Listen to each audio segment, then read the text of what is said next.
Welcome to a deep dive that's really perfect for anyone looking to quickly level up their English skills. We've been given this fantastic source. It's packed with foundational insights for learners.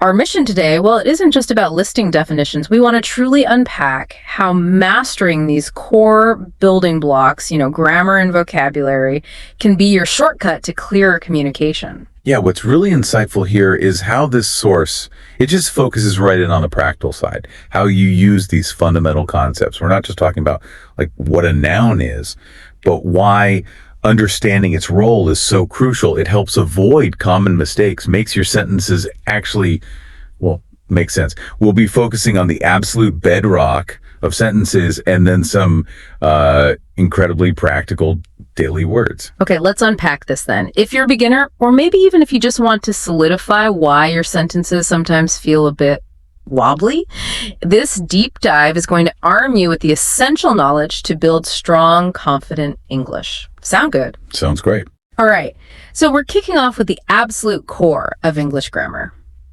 focusing on three essential parts of speech that the source really highlights as non-negotiable for clarity. First up, the noun. Now, you probably already know it's a person, place, thing, or idea. That's the basic definition.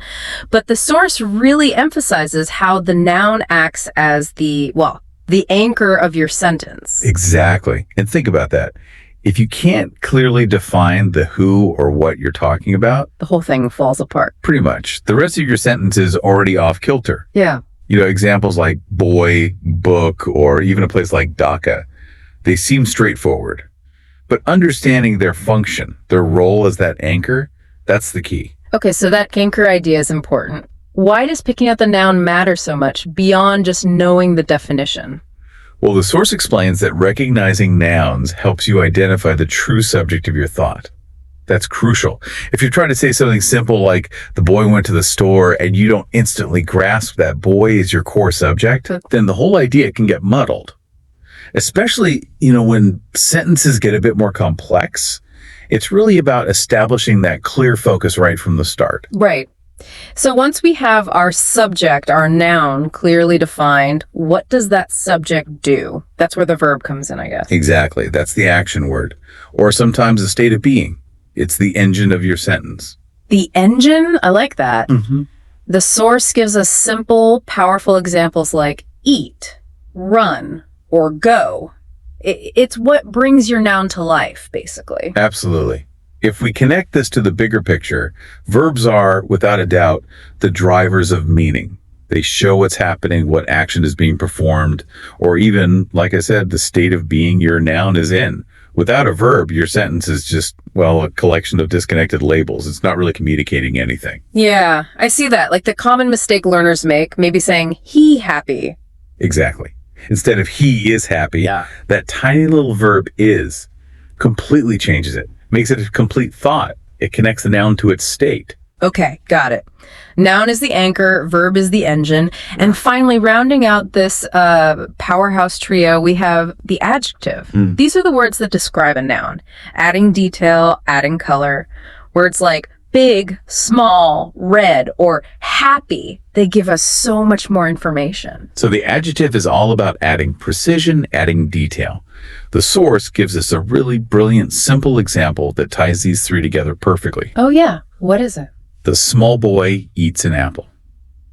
Simple sentence, right? But look, boy and apple, those are your nouns, your anchors. Okay. Eats is your verb. It shows the action, the engine. Right.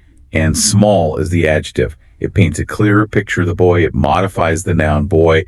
It just shows how they all work together in harmony. Each one playing a critical role in getting across a complete and, a more vivid thought. It's sort of like building with Legos, maybe. Nouns are your basic bricks. Verbs are what makes them connect or move. And adjectives add the cool details, the colors. That Lego analogy really works. Framing nouns as the anchor rather than just a label. That clicks for me now. Okay, now let's pivot a bit. Let's talk about some practical daily use vocabulary. The source doesn't just give us random words, does it? No, not at all. It provides 10 incredibly common words you can start using, like right away. The focus is immediate utility. Which words are they? Okay, so we have water, book, eat, sleep, big, small, fast, happy, go, and school. Really basic, useful stuff. And the key is how they're presented. Exactly. The genius of this list is how these words are immediately paired with simple example sentences. Things like, I drink water, or my school is far. So it isn't just about memorizing a word in isolation. It's about giving you the tools right then and there to use it in a meaningful context. So you learn the word and how to use it immediately. Precisely. It helps you shift from just, passively recognizing a word to actively recalling it and using it. That's absolutely key for building fluency. Makes sense. And to wrap up this course section, the source even includes a quick grammar quiz to sort of test your understanding. Yeah, it's a great little check. Perfect way to apply what we've just discussed. Okay, let's try one. For instance, if you hear the sentence, she is a happy girl, could you spot the noun, verb, and adjective? Okay, yeah. So in she is a happy girl, the quiz immediately reinforces that girl is the noun. Our subject, our anchor, right, is the verb. In this case, indicating a state of being. And happy is the adjective describing the girl.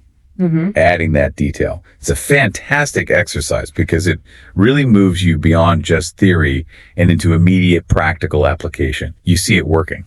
Okay, how about one more? The big dog runs fast. All right. The big dog runs fast. Here, dog is the noun. That's our subject. Yep. Runs is the verb, the engine, Yeah. telling us what the dog is doing. And big is the adjective, giving us a clearer picture of that dog. Modifying dog, note fast here, is actually an adverb modifying runs.